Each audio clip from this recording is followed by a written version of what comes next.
que provavelmente a maior parte de vocês conhece pelas redes sociais como Amazing Chemist. Nós conhecemos-la como Ruth Pereira. A Ruth é aluna de doutoramento no CISECO, na Universidade de Aveiro, na área de Nanociências e Tecnologias. Boa tarde, Ruth, e bem-vinda.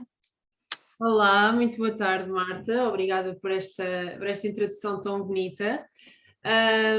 Como a Marta estava a dizer, eu trabalho e estudo na Universidade de Aveiro, sou aluna estudante de doutoramento e hoje vou falar de coisas assim que não podemos ver, enquanto que a Elia esteve a falar de coisas que muitos de vocês identificam, nem que seja a andar na rua, conseguem ver as espécies que ela falou. As minhas não são visíveis e não é só por não estarem na rua, provavelmente até se encontram na natureza, mas são mesmo muito, muito, muito pequeninas. Tão pequeninas que eu tive que, em vez de fazer um PowerPoint ou de estar no laboratório a mostrar-vos, não iam ser de todo visíveis, e então decidi fazer umas dobragens de papel e criar aqui umas coisas em 3D assim grandes para vos falar um bocadinho sobre o meu trabalho.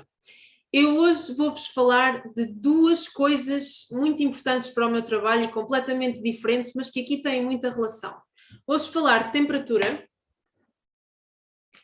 e vou-vos falar de magnetismo. Se eu vos perguntasse se medir a temperatura quando estamos com febre é doloroso, provavelmente vocês iam responder que não, porque já estamos muito habituados a isso, é só colocarmos um termómetro debaixo do braço, é completamente indolor e temos um resultado mais ou menos rápido e mais ou menos preciso.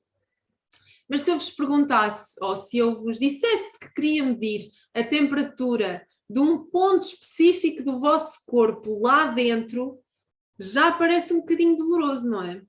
Mas eu não quero assustar-vos e não quero que já fiquem arrependidos de virem aqui conversar comigo, porque eu não vou espetar nada no corpo de ninguém.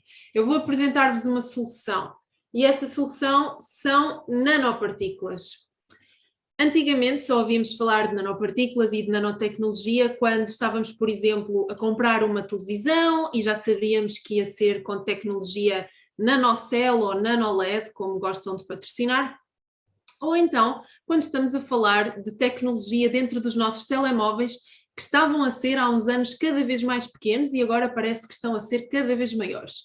Mas, de facto, a diminuição do tamanho dos computadores, telemóveis e toda essa tecnologia que nós utilizamos hoje em dia tem a ver com a miniaturização dos equipamentos, e isso tem a ver com os avanços da nanotecnologia.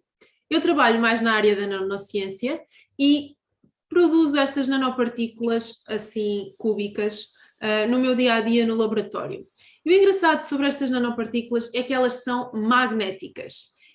Mas não são magnéticas o suficiente para, se nós ingerirmos ou se elas estiverem dentro do nosso corpo, um garfo ou uma colher ficarem coladas a nós, como vimos naqueles vídeos de desinformação durante os últimos meses.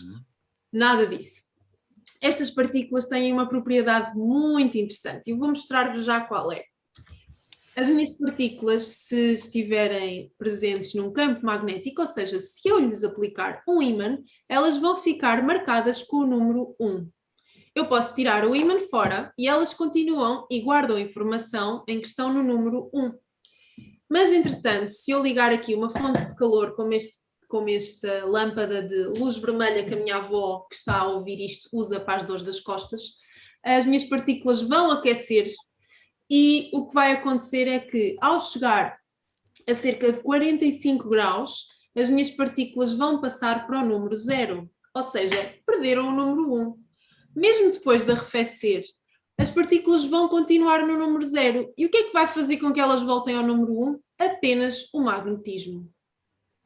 Vamos voltar a fazer, vamos aquecer. Já chegou a 45, voltou para o número 0. Ok, isto parece muito giro e tal, fizeste aqui umas animações, mas para que é que isto serve?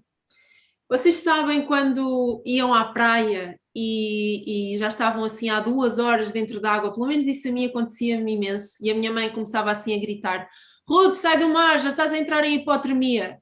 Pronto, a hipotermia é quando nós já temos muito frio e isso pode provocar-nos reações adversas no nosso corpo.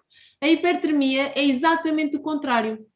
Durante o processo de hipertermia, o nosso corpo aquece e pode levar até à morte celular. Ok, isto não está a fazer sentido nenhum. Vamos começar a história de outra forma. O que acontece é que nós todos sabemos que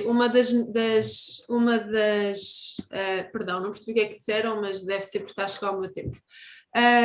Uma das, ok. Uma das grandes doenças que nós sofremos hoje em dia é o cancro, não é? Há vários tipos de cancro e sabemos que alguns tratamentos que existem, ou os mais falados, são a quimioterapia e a radioterapia. Mas a hipertermia, ou seja, ao contrário da hipotermia, é um tratamento que já tem vindo a ser utilizado mesmo em Portugal para determinados tumores. E o que faz é que vai aquecer uma zona do nosso corpo até uma determinada temperatura, que curiosamente é a temperatura de 45 a 50 graus Celsius. Portanto, a temperatura à qual as minhas partículas dizem que perderam o 1 e voltaram para o 0. Então, o que eu estou a fazer é desenvolver estas partículas e muito mais, obviamente, para as poder utilizar neste tipo de tratamento, de modo a elas me darem uma indicação de que já chega de calor e que já podemos desligar.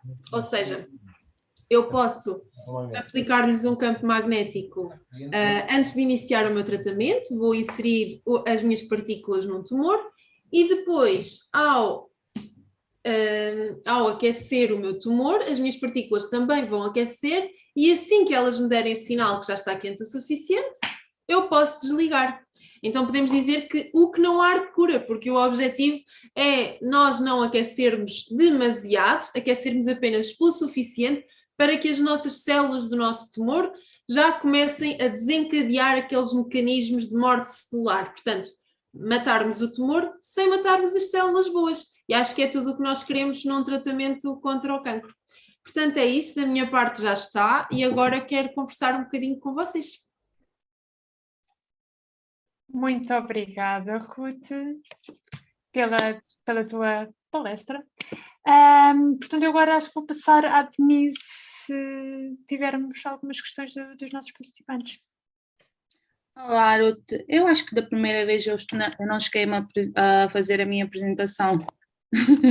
Então, olá a todos, meu nome é Denise, também faço parte do Soapbox e sou PhD Student na Champalimau. E eu é que vou coordenar as perguntas aqui do Q&A. Então, Ruth, nós temos perguntas, deixa só ver. Ok, a Patrícia está a perguntar. São os tipos de... O 0 e o 1 são algum tipo de cargas ou alterações de spin? Exato. A Patrícia claramente que já é uma pessoa especialista nesta área, portanto já trabalha um bocadinho ou conhece um bocadinho sobre o magnetismo. E o que acontece é que os 45 graus que eu estava a falar são a temperatura de Curie, é a temperatura de Curie das minhas partículas. Ou seja, a magnetite também tem, praticamente todos os materiais magnéticos devem ter, daquilo que eu já li, e o que acontece é que acima de uma determinada temperatura eles perdem o seu sinal magnético. Então, neste caso, curiosamente, do selenete de ferro, que são as partículas que eu produzo, é à volta um bocadinho acima da temperatura ambiente. Existem mais partículas com esta particularidade, passando a expressão, e são o maior interesse do meu orientador, o Dr. Nuno João Silva, aqui na Universidade de Aveiro. Ok, obrigada. Nós temos mais uma pergunta da Francisca Vasconcelos. A Francisca pergunta, queria perguntar o que te levou ao mundo das nanopartículas. Eu acho que foi um bocadinho o acaso. Eu queria muito ser voluntária no laboratório, quando estava no segundo ano da minha licenciatura em Química. Um amigo meu disse, por que não falar com o professor Tito Trindade? E eu, porque era um professor que ele já tinha contactado e que achava que o trabalho dele era interessante, eu arrisquei, fui falar com o professor e comecei a desenvolver um projeto na altura da licenciatura em voluntariado com ele. Fiquei depois para o projeto final da licenciatura com ele e mais tarde entrei no mestrado a ser também bolseira então do meu orientador atual, do Dr. Nuno João Silva, e acabei por ficar. Gostei tanto do meu projeto de licenciatura, que na altura foi com nanopartículas de magnetite, que entretanto quis ficar na área das nanopartículas magnéticas, ainda que mesmo muito diferentes que estas são. E é um mundo que eu gosto mesmo muito. Existem aplicações muito diferentes, propriedades muito diferentes, mas eu pessoalmente gosto muito da parte magnética. Ok, Ruth, temos mais uma pergunta, temos várias perguntas. A Ramona perguntou, onde conseguiste as partículas? Onde consegui as partículas? Fiz. Ok, Eu sintetizo as minhas partículas. Eu fui contratada para fazer síntese exploratória. No início do meu mestrado, nós não conseguíamos chegar a uma receita perfeita, como diz o Lidl, para as nossas partículas. E passado 1 ano e meio cheguei lá e são as que utilizo até hoje. Portanto, eu pego em pó, em precursor comercial de ferro, pego em pó de selênio, faço um precursor de selênio, junto as duas coisas, faço uma reação a volta de 250 graus Celsius e tenho as minhas nanopartículas de selenito de ferro. ok. Também eu queria dizer às pessoas aqui presentes que podem também fazer as perguntas live, é só clicar no botão levantar a mão. Se calhar é mais fácil explicarem à Ruth as perguntas. Mas temos mais perguntas. A Sofia Agostinho perguntou: olá, Ruth, as partículas são direcionadas só para as células do cancro ou dispersas pelo corpo? Isso ainda é uma coisa que ainda falta definir. Portanto, nós ainda estamos na parte do fabrico do material, e a testar as suas propriedades, a garantir que tudo é aquilo que nós queremos fazer e só mais tarde, se calhar daqui a uma década, não sei muito bem, é que provavelmente chegaremos a esse ponto. Neste momento os estudos que eu faço são diretamente em cultura celular e no futuro também com esferoides 3D, com tumores criados em laboratório. Ok. Temos mais perguntas. A Maria Lourdes perguntou: a temperatura que as partículas são sujeitas é sempre a mesma? Ou seja, partículas diferentes não são sujeitas a temperaturas diferentes? As partículas são sujeitas a um laser de infravermelho, ou seja, a uma determinada dose, as doses podem ser variáveis, isso também depende dos estudos que estamos a fazer. Estas partículas em questão podem alterar a sua temperatura, que nos dá aquela tal indicação que eu estava a falar, tendo em conta com o seu tamanho. Portanto, quanto maiores são, maior será a temperatura à qual vão reagir, digamos assim, à qual vão dar aquela indicação que já passou. Eu trabalho com partículas à volta dos 200 nanómetros, que nos dão a indicação à volta dos 45 graus Celsius, como eu estava a dizer.